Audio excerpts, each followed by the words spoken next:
नमस्कार भक्तजनों, आज मैं आपको सुनाऊंगी इस कारण माँ सीता को दूर रहना पड़ा था श्री राम जी से। आरंभ करने से पहले आप मेरे चैनल हिंदू राष्ट्रीय व्रत त्योहार को सब्सक्राइब जरूर कर लें। आइए शुरू करते हैं। इस कारण माँ सीता को दूर रहना पड़ा था श्री राम जी से। एक बार सीता जी अपनी सहेलियों के साथ जनक जी के महल के बगीचे में मनोरंजन के लिए गई। वहाँ पर एक वृक्ष पर उन्होंने तोते के एक जोड़े को देखा। दोनों आपस में बातें कर रहे थे। एक ने कहा कि अयोध्या में एक सुंदर और प्रतापी कुमार है जिनका नाम श्री राम है। उनसे सीता जी का विवाह होगा। श्री राम 11,000 वर्षों तक इस धरती पर राज्य करेंगे। सीता और राम दोनों एक दूसरे के जीवन साथी की तरह इस धरती पर सुख से जीवन बिताएंगे। सीता ने अपना नाम सुना तो दोनों पक्षी की बात गौर से सुनने लगी। उन्हें अपने जीवन के बारे में और बातें सुनने की इच्छा हुई। सखी सहेलियों से कहकर उन्होंने दोनों पक्षी पकड़वा लिए।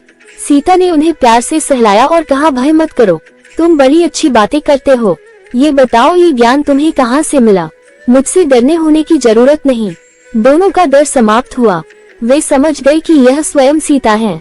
दोनों ने बताया कि वाल्मीकि नाम के एक महर्षि हैं। वे उनके आश्रम में ही रहते हैं। वाल्मीकि रोज श्री राम और सीता के जीवन की चर्चा करते हैं। उन्होंने वही ये सब सुना जो अब सब कंठस्थ हो गया है। सीता ने और पूछा तो तोते ने कहा, दशरथ पुत्र श्री राम शिव का धनुष भंग करेंगे और सीता उन्हें पति के रूप में स्वीकार करेगी। तीनों लोकों में यह अद्भुत जोड़ी बनेगी। सीता पूछती जाती और तोता उसका उत्तर देते जाते।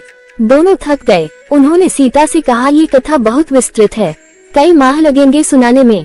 दोनों उड़ने को तैयार हुए। ये देख सीता ने कहा, तुमने मेरे भावी पति के बारे में बताया। उनके बारे में बड़ी जिज्ञासा हुई है। जब तक श्री राम आकर मेरा वरण नहीं करते मेरे महल में तुम आराम से रहकर सुख भोगो। तोती ने कहा, देवी हम वन के प्राणी हैं, पेड़ों पर रहते सर्वत्र विचरते हैं। मैं गर्भवती हूँ, मुझे घोंसले में जाकर अपने बच्चों को जन्म देना है।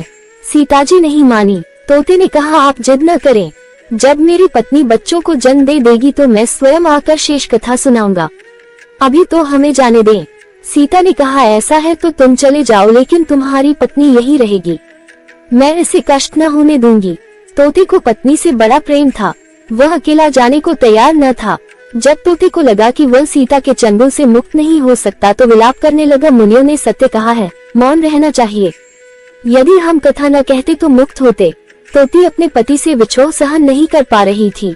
उसने सीता को कहा, आप मुझे पति से अलग न करें, मैं आपको शाप दे दूंगी।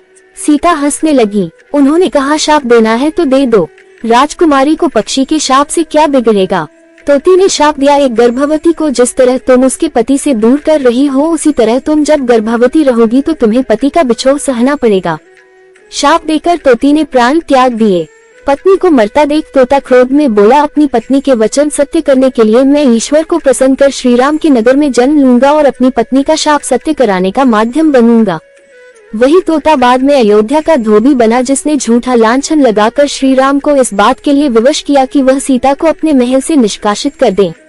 कथा संपूर्ण। चैनल को सब्सक्राइब अवश्य कर ले। मिलते हैं अगली वीडियो के साथ, तब तक के लिए धन्यवाद।